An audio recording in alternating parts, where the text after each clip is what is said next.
The transport shuttle broke through the atmosphere of Helix 7, and Dae-jung pressed his face against the viewport. The Galactic Combat Academy sprawled across the station's surface like a metal city, gleaming under artificial lights. Hundreds of ships from dozens of worlds dotted the landing platforms. He had dreamed of this moment for 2 years, ever since Earth joined the Galactic Coalition. "First time off Earth?" asked Hana, sitting across from him. She was checking her gear for the 3rd time, her hands steady despite the nervous energy in her eyes. "Second," Dae-jung replied. "Went to Mars once for training. You? First." Hana grinned. "My family thought I was crazy. Leave Earth to train with aliens? But here we are." The other 2 humans in their shuttle remained quiet. Taemin sat with his eyes closed, breathing slowly, preparing himself mentally. Yuna read through a medical datapad, studying alien physiology. They were the best Earth had to offer, selected from thousands of applicants, 4 humans among 500 recruits from across the galaxy. The shuttle landed with a gentle thud. The doors opened, and Dae-jung stepped onto alien soil for the first time in his military career. The air tasted recycled and metallic. Around them, recruits of every imaginable shape moved toward the main complex. Some walked on 2 legs, others on 4 or 6. Some flew. Some slithered. A few defied easy description. A massive creature with gray scales and yellow eyes approached their group. It stood nearly 3 meters tall, with a ridge of bone running from its skull down its spine. Its species was called Vreln, according to the briefing materials. "Human recruits?" The creature's voice rumbled like grinding rocks. "I am Instructor Carix. Follow me. Do not touch anything. Do not speak unless spoken to. Do not embarrass your species on your first day." They followed Carix through corridors filled with strange sights and stranger smells. Other recruits stared at the humans with curiosity or contempt. Dae-jung heard whispers in languages he didn't understand, but the tone was clear enough. They were being judged. The orientation hall was enormous, with seating arranged in concentric circles around a central platform. The humans were directed to seats near the back. As the hall filled, Dae-jung noticed they were the smallest species present. Even the insectoid creatures had more mass than Hana, the largest of their group. The ceremony began with speeches from various instructors, each explaining the Academy's purpose. The Galactic Coalition maintained peace across 300 star systems. The Academy trained the elite warriors who defended that peace. Only the best survived the program. Many would fail and return home in shame. Then Instructor Carix took the platform. His presence commanded instant silence. "You come from warrior cultures," Carix began, his eyes sweeping the crowd. "Your species fought their way to the stars through strength and cunning. But you must understand something fundamental. The old ways are dead. Claws and teeth, primitive projectiles and bladed weapons, these are relics. In modern warfare, we use energy shields, plasma weapons, neural disruptors. Technology has evolved. Your methods must evolve with it." He activated a holographic display showing various weapons through galactic history. Primitive stone tools transitioned to metal blades, then firearms, then energy weapons that could cut through starship hulls. Any species clinging to outdated methods will fail here. This is not your homeworld. This is the galactic standard. Adapt or leave. The words stung, but Dae-jung understood the message. They needed to prove themselves in this new arena. After the ceremony, the recruits were issued equipment. Energy rifles that hummed with power, armor that generated protective shields, communication devices that translated dozens of languages in real time. When Dae-jung received his gear, he made a request to the supply officer. "I'd like permission to carry a personal weapon, sir." The supply officer, a being with 4 arms and crystal-like skin, looked confused. "You have been issued a standard rifle. What else do you need?" Dae-jung carefully removed a sheathed knife from his pack. The leather sheath was worn smooth with age. The blade, when he drew it, was simple steel, 20 centimeters long, single-edged. His grandfather had carried it in 3 wars, his great-grandmother before that. A knife? The supply officer's translator couldn't quite capture the tone, but the disdain was obvious. You want to carry a knife? Knife. Yes, sir. For utility purposes and personal reasons. That is a negative. Outdated weaponry is not permitted. It's not a weapon, sir. It's a tool. Their conversation drew attention. Other recruits gathered around, pointing and making sounds that might have been laughter. Then, Instructor Carrix pushed through the crowd. What is the delay? He demanded. The supply officer explained. Carrix stared at the knife in Daejung's hand, then at Daejung himself. You want to carry this? To the Galactic Combat Academy? Where we train with weapons that can level mountains? Yes, Instructor. Why? Daejung met the Vreln's yellow eyes without flinching. Because it works, sir. It's reliable. No power cell to fail. No electronics to malfunction. It's been in my family for 4 generations, because it does its job. Carrix's scales darkened, a sign of anger in his species. Knives are rudimentary tools. Recruit. They have no place in modern warfare. They are primitive, obsolete, useless. The words hung in the air. Daejung felt his squadmates tense behind him. This was the moment. Accept the humiliation or push back. He thought about his grandfather, who had survived impossible odds with nothing but skill and determination. So were your ancestors' claws, Instructor, Daejung said quietly. Yet the instinct to use them saved your species long enough to reach the stars. The hall went absolutely silent. Every recruit, every instructor, every being present stopped and stared. Carrix's scales went from dark gray to almost black. His clawed hands clenched into fists. For a long moment, Daejung thought he might be attacked. Then Carrix laughed. It was not a pleasant sound. Very well, recruit. You want to carry your primitive blade? You may. But understand this. If you fail any exercise, any test, any evaluation, you will surrender that knife to me personally and admit that human methods are inferior. Do you accept these terms? Yes, Instructor. Good. I look forward to your failure. Dismissed. As the crowd dispersed, Hana moved beside Daejung. Probably both, Daejung admitted, sheathing the knife. His hand trembled slightly, adrenaline finally catching up to him. Taemin spoke for the first time that day. You just made an enemy of the head instructor on our first day. I made a challenge, Daejung corrected. Now we just have to meet it. Yuna shook her head, but she was smiling. Well, at least it won't be boring. They gathered their gear and headed toward their assigned quarters. Behind them, Instructor Carrix watched, his yellow eyes gleaming with anticipation. The human had spirit. Breaking that spirit would be educational for all involved. The first week at the academy nearly broke them. Not physically, though the training was brutal. What wore on the humans was the constant contempt from nearly everyone around them. In the dining hall, other species moved away when they approached. In training exercises, they were partnered together and isolated from mixed species teams. Instructors called on them last and accepted their answers with obvious skepticism. Daejung lay in his bunk on the 7th night, every muscle aching. The gravity on Helix 7 was slightly higher than Earth standard, and the training regimen assumed physical capabilities the humans simply didn't possess. Hana had torn ligaments in her shoulder trying to match a Vreln's strength test. Taemin's lungs burned from altitude drills designed for species with more efficient respiratory systems.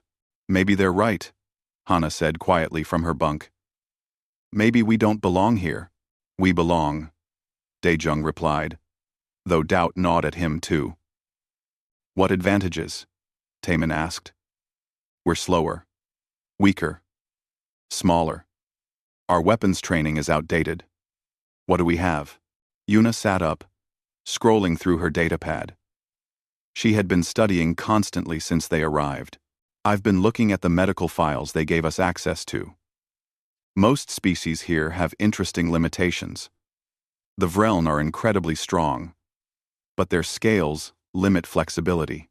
Those big cat-like creatures, the Ralesh, have amazing reflexes but terrible endurance. The crystalline species can't regulate body temperature well. So? Hana asked. So we're generalists, Yuna explained. We're not the best at any one thing, but we're decent at everything. And we have one major advantage nobody else here has. What's that? We're pursuit predators. Humans evolved to chase prey for hours or even days. Our endurance is off the charts compared to most species. We can sweat to cool down, which is almost unique in the galaxy. We can function in temperature ranges that would kill most of these recruits. Da Yong sat up, interested. Keep going. I'm saying we need to stop trying to match their strengths. We need to make them play to ours. The next day, Instructor Carrix announced an endurance trial. All recruits would march 50 kilometers across varied terrain while carrying full combat loads. Time limits were strict. Those who failed would be dropped from the program. Most species groaned. Endurance was not valued in modern warfare, where battles happened at range with energy weapons. But it remained a test of basic military competence. The march began at dawn. The terrain was deliberately harsh, shifting from rocky hills to sandy wastes to thick forest. The gravity felt like wearing a weighted vest. Within 10 kilometers, recruits began struggling. The powerful Vreln, built for short bursts of strength, slowed significantly. The Ralesh, so fast in sprints, gasped for air. The humans settled into a steady rhythm. This was familiar. Every soldier on Earth trained for long marches. Daejung set a sustainable pace, and his squad matched it. They didn't try to lead. They just kept moving, steady and relentless. By kilometer 20, they had passed half the field. By 30, they were in the top quarter. Spectators at checkpoints began to notice. These small, weak humans were still moving at the same pace they had started with, while much larger and more powerful species stumbled or quit. At 40 kilometers, only 30 recruits remained on pace to finish. The humans were all in that group. They passed a Vreln, sitting beside the trail, scales pale with exhaustion. The recruit looked at them with something new in his eyes. Not contempt. Respect. Maybe even fear. They crossed the finish line with time to spare. Instructor Carrix stood at the end, a data pad in his clawed hands. He looked at the humans, then at his data, then back at the humans. Adequate, was all he said. But there was something different in his tone. The next trial came 3 days later. Environmental adaptation. Recruits were placed in chambers that cycled through extreme temperatures, from far below freezing to dangerously hot. They had to maintain combat readiness throughout. Most species struggled. The Vreln's cold-blooded metabolism made the cold unbearable. The insectoid species nearly died in the heat. Climate suits helped, but the rapid changes still caused problems. The humans thrived. Yuna had been right. Their bodies adapted quickly, shivering in the cold to generate heat, sweating in the warmth to cool down. What seemed like weaknesses became strengths in the right context. Word spread through the academy. The humans weren't weak. They were different. And different could be dangerous. But combat trials were another story. In simulation after simulation, the humans were destroyed. Energy shields stopped their attempts at close combat. Their knife and projectile training meant nothing against enemies who fought at range with weapons that could punch through walls. They tried everything they knew, every tactic from Earth's long military history, but it all failed against superior technology. After their 5th consecutive loss, Instructor Carrix called them to his office. The room was sparse, decorated only with weapons from his homeworld, ceremonial blades and shields that his ancestors had used before the Vreln reached the stars. "You have impressed me," Carrix admitted, and the words clearly cost him something. "Your endurance and adaptability are noteworthy. But this is a combat academy. Combat is where you fail. You cling to outdated methods. You bring knives to energy weapon fights. You think like primitives. With respect, Instructor, Daejung said carefully, we've only been using the tactics you taught us. Standard galactic doctrine, frontal assaults, shield formations, direct engagement, because those are the correct tactics. For galactic warfare? Yes. But humans have different military traditions. Carrick's eyes narrowed. Explain. On Earth, we fought wars for thousands of years before we reached space. We fought with limited resources against enemies who often had better technology or greater numbers. We learned to adapt, to use terrain, to fight unconventionally when necessary. You mean dishonorably. I mean effectively, sir. If the goal is victory, does the method matter? Carrick stood and walked to his window overlooking the training grounds. The Galactic Coalition has maintained peace for 8,000 years through strength and honor. We fight according to rules. We respect our enemies. We do not use tricks or deception. And what happens when you face an enemy who doesn't follow those rules? The question hung in the air. Carrick's didn't answer. The next day brought the live fire exercise. Teams of 5 would face off in a simulated combat zone. Objectives included capturing positions, eliminating opponents, and securing resources. Non-lethal rounds, but pain and simulated injuries that would end participation. The humans were matched against a mixed team of species known for combat prowess. The other team had better weapons, more combat experience, and significant physical advantages. Daejung gathered his squad before the exercise began. We can't win their way, so we won't try. Remember Earth. Remember guerrilla warfare. Make them fight on our terms. Daejung, Daejung, Daejung. The simulation began. The opposing team advanced in standard formation, shields overlapping, moving to capture the central objective. They expected the humans to meet them there, to fight for the position directly. Instead, the humans were already gone. They had immediately retreated into the maintenance tunnels that ran beneath the simulation zone. Narrow passages, poor lighting, tight corners, places where shields were more hindrance than help. The opposing team pursued, confident in their superiority. But in those tunnels, superiority meant nothing. The humans moved through the cramped spaces naturally, comfortable in close quarters. They set traps using training equipment. They ambushed from side passages and immediately retreated before the enemy could respond. It was frustrating, exhausting warfare. The enemy never got a clear shot, never could bring their superior firepower to bear. They chased shadows through darkness, always one step behind, bleeding members to ambushes and traps.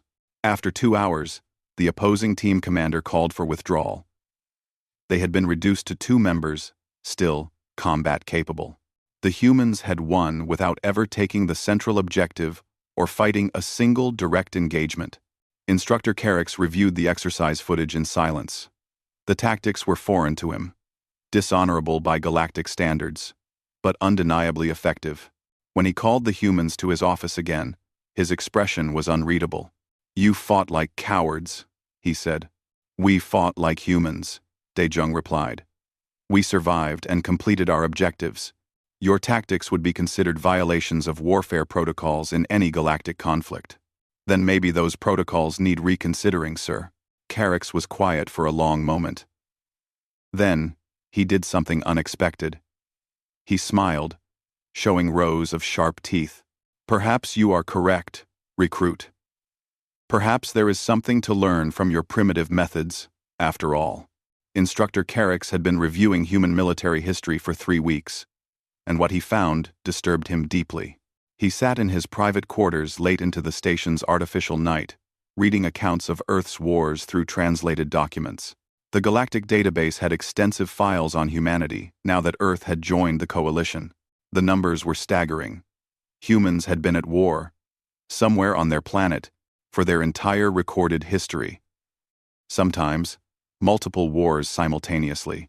They had developed thousands of different weapon types, refined killing into an art form, and created tactics specifically designed to inflict maximum psychological damage on enemies. One particular conflict caught his attention. The humans called it World War II. In just 6 years, they had killed between 70 and 85 million of their own species. The industrial efficiency of their violence made his scales itch with discomfort. But it was the smaller conflicts that truly unsettled him. Wars where technologically superior forces were defeated by smaller groups using terrain, patience, and a willingness to endure suffering that no galactic species would accept. The humans had a word for this style of fighting: guerrilla warfare. Little war. Making the enemy fight on your terms, not theirs. His datapad chimed. A message from the Academy Council. They wanted to discuss the human recruits. Some instructors were complaining that the humans' methods violated the spirit of training, that their tactics were dishonorable and shouldn't be tolerated. Carix drafted a response defending the humans, then deleted it. The truth was, he wasn't sure what he believed anymore. He had spent his entire military career following established protocols: honor in combat, respect for the fallen, clear rules of engagement. These principles had maintained galactic peace for millennia, but peace through strength only works when everyone agrees to the same rules. What happens when someone refuses to play the game? He called Daejung to his office the next morning. The human arrived promptly, standing at attention before Carix's desk. The Vrelm noticed that Daejung no longer seemed intimidated by his size or status. The recruit had developed a quiet confidence over the past month. At ease, recruit. This is not a formal meeting. Daejung relaxed slightly but remained alert. Sir, I have been studying your species' military history. It is extensive, violent, continuous. Yes, sir. Humans have always been at war with someone. Why? Carix asked genuinely. Your planet is rich in resources. Your species is intelligent. Why so much conflict? Daejung considered the question carefully. I think it's because we evolved in competition, sir. Early humans competed with other species for food and territory. Then we competed with each other. We never had a period where one group dominated completely. There was always another tribe, another nation, another ideology, trying to survive. War became part of how we think about problems. That sounds exhausting. It is, but it also made us very good at war. We've had thousands of years to practice. Carix pulled up a file on his screen. I read about a conflict called the Vietnam War. A technologically advanced nation with superior weapons, training, and resources was defeated by a much smaller force using primitive equipment and unconventional tactics. How is that possible? The smaller force wanted it more. Daejung explained.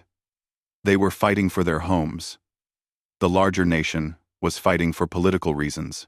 When the cost became too high, the advanced nation left. The defenders stayed because they had nowhere else to go. That's the thing about guerrilla warfare, sir. It's not about winning battles. It's about making the enemy decide the war isn't worth fighting. That seems dishonorable. Like refusing to truly engage. With respect, sir, honor is a luxury. When you're trying to survive, you use what works. Your species had honor codes too, I'm sure. But I bet your ancestors, when they were still climbing out of swamps and fighting predators, didn't worry much about honor. They worried about living until tomorrow. Carix felt a flash of anger, but forced it down. The human was right. The ancient Vrelm had been brutal, efficient killers. It was only after they achieved technological dominance that they developed concepts like honor in warfare. The Council wants to expel you, Carix said bluntly. They say your methods are corrupting other recruits. Some students are now questioning established tactics. They want to study human warfare. The instructors find this concerning. Are you going to expel us, sir? No. But I am going to issue a challenge. A final examination of sorts. Carix activated a holographic display showing a massive arena. In 2 months, there will be a full-scale war game. The Academy's elite team, the Reaver Guards, will be the opposing force. They are composed of the best warriors from the most dangerous species in the Coalition. They have never lost an exercise in 7 years. Dae-jung studied the display, his expression neutral. Your squad will face them, Carrick's continued. 4 humans against 20 Reaver Guards. The arena is a mock urban environment with multiple terrains and objectives, standard weapons permitted. And you may use any tactics you choose. If you can achieve any objective before being eliminated, you will graduate with honors. If you fail completely, you will surrender your knife to me and acknowledge that human methods are inferior to galactic standards. Do you accept? That's not a test, sir. That's an execution. Yes, it is. Do you accept? Dae-jung met the Vreln's eyes. Can we at least prepare in the arena beforehand? Learn the terrain? You will have access for 1 week before the exercise. The Reaver Guards will not. Then we accept. Carrick nodded slowly. You understand, this is likely suicide for your careers? Even if you inflict some casualties, you will be overwhelmed. 4 against 20 is impossible odds. Humans have faced impossible odds before, sir. Sometimes we lose. But sometimes, we don't. Dae-jung paused. Can I ask why you're doing this? If you want us expelled, there are easier ways. Carrick was silent for a long moment. Because I need to know if I'm wrong. The Galactic Coalition is 8,000 years old. We have maintained peace through superior technology and honorable warfare. But the galaxy is changing. New species are discovered regularly. Some are hostile. Some don't follow our rules. If I'm wrong about human methods, if honor and protocol are making us weak, then I need to know before we face an enemy who doesn't care about our traditions. And if we win, then I will petition to have human tactical doctrine integrated into academy training. And I will apologize for calling your knife primitive. Dae-jung actually smiled at that. Understood, sir. We'll do our best. I know you will. Dismissed. After the human left, Carrick sat alone with his thoughts. He pulled up footage of the humans' previous exercises, their willingness to endure discomfort, their patience in setting ambushes, their complete lack of concern for fair fighting. It was alien to everything he believed about warfare, but it was undeniably effective against opponents who expected honor. He made a decision then. Regardless of the outcome, he would ensure the lesson was preserved. If the humans lost, at least the attempt would be documented. If they won, well, that would force some very uncomfortable questions about galactic military doctrine. Either way, the galaxy was going to learn something about Earth and its violent, stubborn children. Dae-jung gathered his squad that evening in their barracks. When he explained Carrick's challenge, Taemin laughed bitterly. 20 against 4? He's giving us impossible odds. No, Hana said quietly, her eyes distant. He's giving us exactly what we need. A situation where conventional tactics won't work, where we have to think like humans, not like galactic soldiers. Yuna nodded. We have 2 months to prepare, and 1 week in the actual arena. That's more time than most guerrilla forces get to plan operations. So we're doing this? Taemin asked. Dae-jung touched the knife at his belt. 4 generations of soldiers had carried this blade. His great-grandmother through a war that nearly destroyed her nation. His grandfather through conflicts on 3 continents. His father through the Unity Wars that finally brought peace to Earth. Yes, he said simply. We're doing this. And we're going to show them why humans are still alive after 10,000 years of trying to kill each other. The arena was a small city unto itself, built specifically for large-scale combat training. Buildings rose 3 and 4 stories high, constructed from materials that could withstand energy weapon fire, but showed damage. Streets wound between structures in a maze-like pattern. Underground tunnels connected various sectors. Civilian holograms wandered the streets, adding chaos to any engagement. It was designed to be as close to real urban warfare as possible, without actual death. Daejung and his squad spent every hour of their preparation week mapping the terrain. They identified choke points, sight lines, potential ambush locations, and structural weaknesses.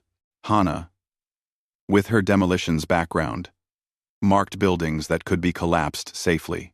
Taemin found elevated positions, with multiple escape routes. Yuna located medical caches and safe rooms where they could retreat if wounded. But more than studying the arena, they studied the Reaver Guards.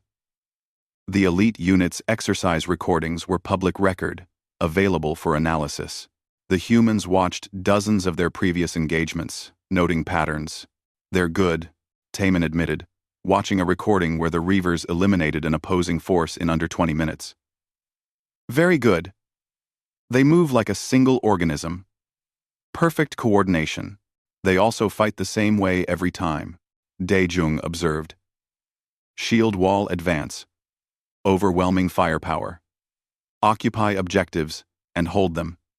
They win through superior skill and equipment, which means they expect enemies to fight the same way," Hana added. "Meet them head on. Try to match their strength. What happens when we don't?" 8. They spent the second month of preparation gathering materials. Nothing was against the rules if you knew how to ask. Cleaning supplies that could be combined into explosives, wire that could become triplines or garrotes, medical supplies that could serve double purposes. The academy had strict rules about weapons, but rules about other equipment were surprisingly lax. Word spread through the academy about the upcoming war game. What had been intended as a quiet final exam became a major event. The entire student body, and most of the instructors, would watch via live feed. Some saw it as entertainment. Others saw it as a referendum on whether human methods had any place in modern warfare. The night before the exercise, Instructor Carrix visited the human barracks. He found them quietly preparing equipment, their movements efficient and unhurried. "You seem calm," he observed. "Panicking won't help, sir," Daejung replied, checking his knife's edge one final time. "The odds remain 20-4. You understand this?" "We understand. But odds only matter in conventional warfare. This won't be conventional. The Reaver Guards are trained for urban combat. Trained for it, yes. But they've never fought an enemy that truly understands it. Cities are where humans learned to fight, sir. We built them. We live in them. We've destroyed them and rebuilt them thousands of times. This arena might look alien to us, but the principles are the same." Carrix watched the humans work in silence. There was something almost ritualistic about their preparations. They weren't just checking equipment, they were transforming themselves mentally from students into warriors. "What is your primary objective?" he asked. "Survive," Daejung said simply. "Everything else is secondary." The war game began at dawn. The rules were simple. The Reaver Guards would start at the arena's north entrance, with the objective of securing 3 key positions in the city center. The humans would start at the south entrance, with the goal of preventing this or achieving any objective that demonstrated combat effectiveness. The Reavers entered in perfect formation. 20 warriors representing 8 different species, each chosen for specific combat skills. Their commander, Thorax, was a massive crustacean-like being whose species had developed space travel through conquering every other species on their homeworld. His natural armor could stop most small arms fire. His strength let him carry weapons that would require a mounted position for other species. The Reaver Guards advanced into the city using standard doctrine. Scouts ahead, main force behind, rear guard protecting their flank. They moved toward the first objective, a strategic intersection that controlled access to the city center. They found it empty. The humans were nowhere in sight. Thorax ordered his scouts to search the surrounding buildings. They found evidence of recent presence, disturbed dust, moved furniture, but no actual enemies. It was as if the humans had simply vanished.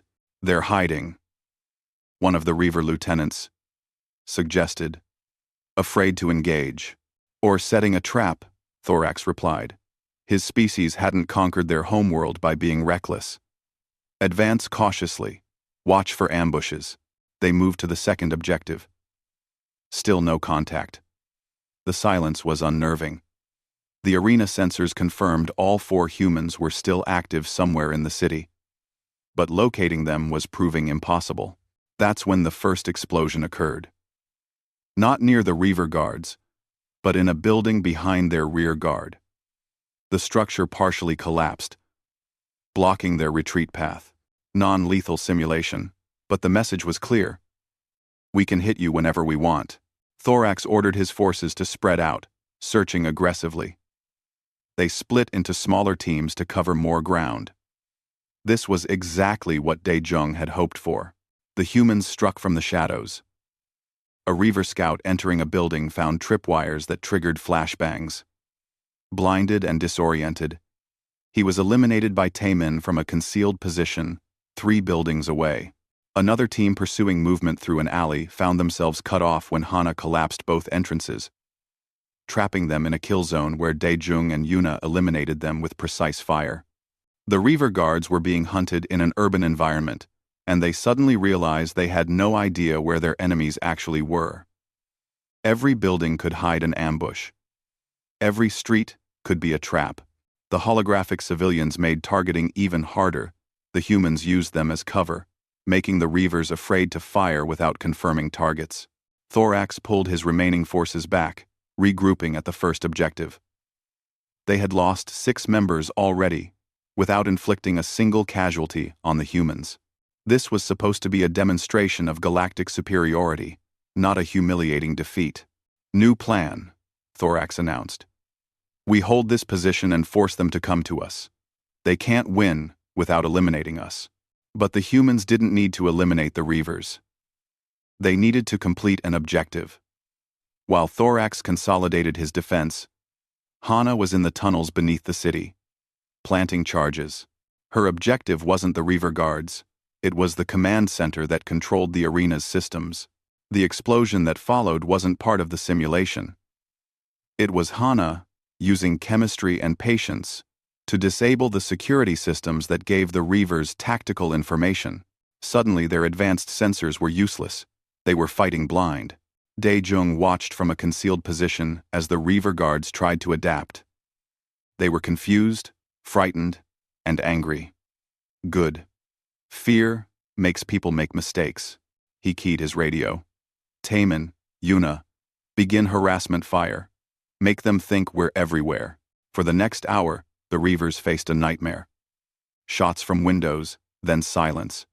Movement in alleys that vanished when pursued. Strange noises in the buildings around them. They were surrounded by ghosts they couldn't find, couldn't fight, couldn't escape. Thorax made a decision. He would lead a team to hunt down the humans personally, using his natural armor and strength to survive any ambush. He chose 5 of his best warriors and moved into the urban maze, tracking the humans by following the trail of traps and ambushes. Dae-jung let himself be tracked. He left just enough evidence for Thorax to follow, leading the big warrior away from his main force and into the tight corridors of the underground maintenance tunnels. Thorax had to crawl to fit, his massive frame barely squeezing through passages built for human-sized maintenance workers. His shields scraped the walls. His heavy weapons were useless in such confined space. When he finally caught up to Dae-jung, they were in a junction barely 3 meters across. Thorax could see the human ahead, trapped at the end of a dead-end tunnel. "Surrender," Thorax said, raising his sidearm. In this space, there was no room for tricks, no escape routes, just a straight shot. Dae-jung smiled and tossed aside his rifle. From his belt, he drew his grandfather's knife. Thorax laughed, a clicking sound from his vocal apparatus. "You bring a primitive blade against a warrior in armor? Your species truly is foolish." He fired. The shot went wide as Dae-jung moved. Faster than Thorax expected in the tight space. The human closed distance rapidly, using the cramped quarters to his advantage. Thorax tried to bring his weapon to bear, but the tunnel was too narrow. His armor was too bulky. He couldn't maneuver. The knife was a precision tool in Daejung's hands. He didn't try to penetrate armor. Instead, he targeted joints, specifically the flexible membranes at Thorax's elbow and knee joints. He cut power cables running to Thorax's shield generator. He slashed at sensory organs. It was brutal, efficient combat. Nothing honorable about it. Just a smaller, weaker opponent, using every advantage to survive against a stronger enemy. Thorax roared in pain and anger, swinging massive claws that gouged the tunnel walls but missed the human. When Thorax finally collapsed, his suit registering too many injuries to continue, Daejung did something that shocked everyone watching. He stopped attacking immediately. He assessed Thorax's wounds using Yuna's medical lessons, applied emergency stabilization techniques, and called for medical evacuation. "You fought well," Daejung told the fallen warrior. "It was an honor." The simulation ended moments later. While Thorax had been hunting Daejung, Hana had reached the command center and planted her flag. Mission accomplished. The silence in the observation room was absolute. 300 students and 50 instructors had watched the entire exercise. They had expected a quick demonstration of galactic superiority. What they witnessed instead was a systematic dismantling of their most elite unit by 4 humans using tactics that seemed to break every rule of honorable warfare. The Academy Council convened immediately. Daejung and his squad were summoned to stand before them, while their fate was debated. The humans stood at attention in the center of a circular chamber, surrounded by instructors representing dozens of species. Instructor Vekla, an insectoid species known for rigid adherence to protocol, spoke first. "What we witnessed was not warfare. It was barbarism. The humans used deception, traps, and psychological tactics. They refused direct engagement. They exploited weaknesses in ways that violate the spirit of honorable combat. I move that they be expelled for conduct unbecoming of galactic soldiers." Several other instructors murmured agreement. But others remained silent, uncertain. Instructor Saran, whose species had developed philosophy before they developed space travel, spoke next. "I disagree with the assessment of barbarism. What the humans displayed was adaptation. They recognized they could not win using conventional methods, so they created new methods. Is this not the essence of survival? Is this not what our own ancestors did? Don't. Our ancestors were primitive," Vekla responded sharply. "We have evolved beyond such tactics. Have we?" Saran asked. "Or have we simply grown comfortable because we face no challenges to our dominance?" The humans showed us something important today. They showed us what happens when someone refuses to fight according to our rules. The debate continued for over an hour. Some instructors argued for expulsion, others for recognition. The humans stood silently throughout, knowing their fate was being decided by beings whose values and perspectives they barely understood. Finally, Instructor Carrix rose to speak. The room fell silent. As head combat instructor and the one who had issued the challenge, his opinion carried significant weight. "I have studied human warfare extensively these past months," Carrix began, his deep voice filling the chamber. "What I learned disturbed me. Humans have been at war continuously for their entire recorded history. They have killed billions of their own species. They have developed weapons capable of destroying their entire world. Their capacity for violence is extraordinary and frightening." Daejung felt his heart sink. This was it. They would be expelled. "But," Carrix continued, "I also learned something else. Despite this capacity for violence, humanity survived. They faced extinction-level events multiple times and persevered. They fought wars with enemies who had superior technology, numbers, and resources. Yet they found ways to survive and eventually win. Do you know why?" No one answered. "Because humans learned a fundamental truth that we have forgotten. Warfare is not a sport. It is not about honor or glory. It is about survival. When survival is at stake, you use whatever tools and tactics give you an advantage. Honor is a luxury afforded to those who have already secured their survival. Carix gestured toward the humans. These 4 recruits defeated our best warriors not because they are stronger or faster or more technologically advanced. They won because they think differently. They see warfare as a problem to be solved, rather than a ritual to be observed. And I believe this perspective is valuable. Valuable? Vekla interjected. You would have us abandon 8,000 years of civilized warfare? For primitive brutality? I would have us remember that our civilization exists because our ancestors were once brutal themselves. The Vreln evolved from ambush predators who hunted in darkness.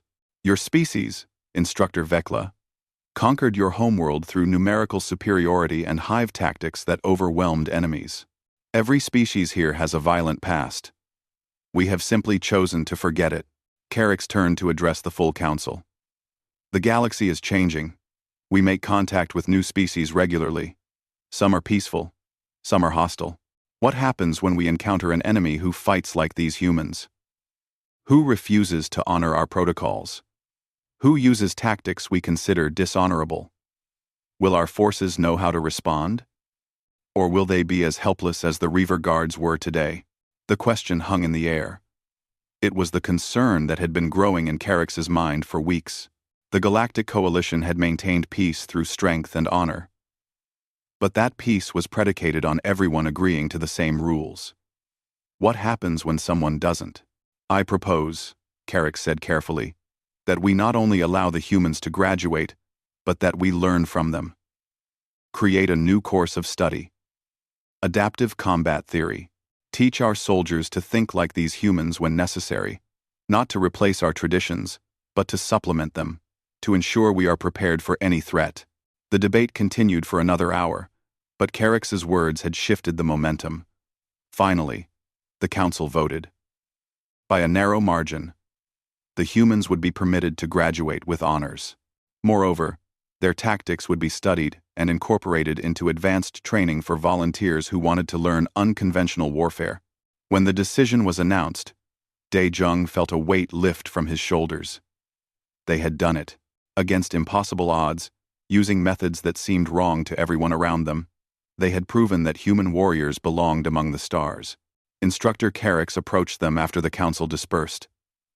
You kept your knife, recruit, and you taught this old warrior a valuable lesson. Thank you, sir. Though I'm not sure what lesson that was.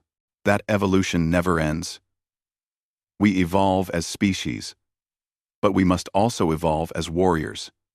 Stagnation is death, whether biological or tactical. Your species remembers this because you've never had the luxury of forgetting. 3 days later, there was a private ceremony in the Academy's Hall of Honor. Dae-jung stood before a display case where weapons from throughout galactic history were preserved. Carix had invited him personally. I want to add something to this collection, Dae-jung said, holding his grandfather's knife. This blade has been carried by my family through 4 generations of war. It represents everything humans have been. Good and bad. Our violence, yes, but also our determination to survive. I think it belongs here. As a reminder, he placed the knife in the case with a simple inscription. This blade represents 10,000 years of human survival. It is not the weapon that matters, but the will of the warrior who carries it. Carix stood silently for a moment. Then he did something that shocked Dae-jung. The Vreln reached down and carefully broke off one of his own claws, a gesture of profound respect in his culture. Something done only for the most honored fallen warriors or greatest teachers. He placed the claw beside the knife. Your ancestors and mine were not so different, Carix said quietly. We both climbed from mud and blood to reach the stars. We both learned that survival requires sacrifice. I honor your blade and what it represents. May it remind us never to become so civilized that we forget how to be dangerous. 6 months passed. Dae-jung and his squad graduated and were commissioned as training instructors in the new Adaptive Combat Theory program. Students from across the galaxy came to learn human tactics, though many struggled with the psychological shift required. Fighting without honor felt wrong to species who had known peace for millennia. Then the distress call came. A mining colony on the frontier had been attacked by raiders using hit-and-run tactics. The colony's defenders, trained in conventional galactic warfare, were being slowly destroyed. Standard coalition military response had failed. The raiders refused to engage directly, instead using ambushes, traps, and psychological warfare. The Academy Council summoned Daejung. They needed someone who understood unconventional warfare, someone who could fight dirty when necessary. Daejung assembled a task force. Not just humans, but volunteers from multiple species who had completed the adaptive combat program.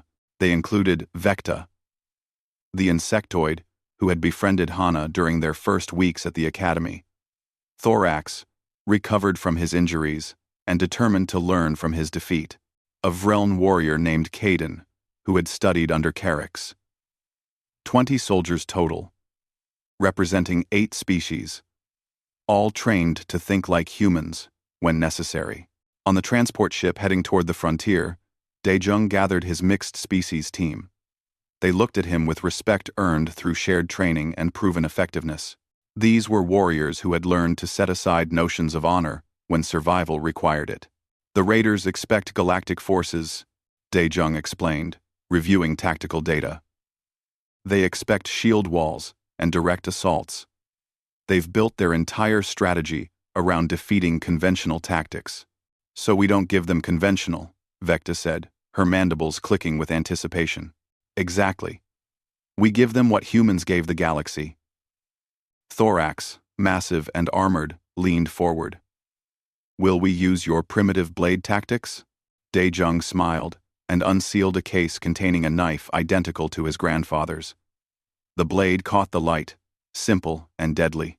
Every warrior should understand all tools available to them. Energy weapons are excellent, but they can fail. Technology can be defeated, but a blade works as long as you have the will to use it. He handed similar knives to each team member. These are tools, weapons, symbols. Use them or don't, but understand what they represent. 10,000 years of human survival. We're sharing that legacy with you. Don't waste it. The ship dropped out of faster-than-light travel at the edge of the system. Below them, the mining colony sent another desperate transmission. They had days, maybe hours. Daejung looked at his team. Humans and aliens, trained in tactics that most of the galaxy considered dishonorable, preparing to save a colony using methods their ancestors would recognize. Time to go to work, he said quietly. The ship descended toward the colony, carrying warriors who understood that sometimes survival requires setting aside honor, that sometimes the difference between victory and defeat is the willingness to fight ugly, fight smart, and fight to win. The raiders below had no idea what was coming. They had prepared for galactic soldiers. They had prepared for honorable warfare. They had not prepared for humans, or for what humans could teach others about the oldest, most fundamental rule of warfare. Survive first. Everything else is luxury. The knife had made it to the stars after all, carried not just by humans, but by all species, wise enough to remember that civilization is a thin veneer over the brutal will to survive that brought every species from their homeworlds to the galaxy beyond. And sometimes, when all the technology fails, and the shields go down, and the energy weapons malfunction, you need warriors who remember that a sharp edge and determined will can be enough. Instructor Carix watched the mission deployment from the Academy, tracking the transport as it moved toward the frontier. In his quarters, beside his own ancestral weapons, sat a simple steel knife in a place of honor. Good hunting, little warriors, he said to the empty room. Show them what you've learned. On the transport, Daejung felt the weight of his new blade at his belt and the weight of responsibility on his shoulders. They had come so far. From a despised recruit mocked for carrying a primitive weapon to a respected instructor leading a mission that could change how the galaxy thought about warfare. The knife wasn't primitive. It never had been. It was simply honest about what it was designed to do.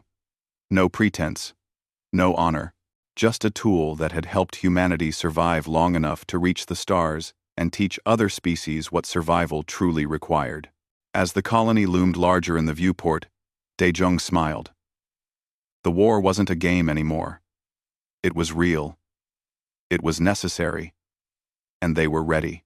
Sometimes, he thought, the most advanced response to a threat is the oldest one. Meet violence with greater violence. Fought smarter. And with absolute determination to survive. The Raiders were about to learn what humans had taught the Galactic Combat Academy. That underestimating primitive methods was the first step toward defeat.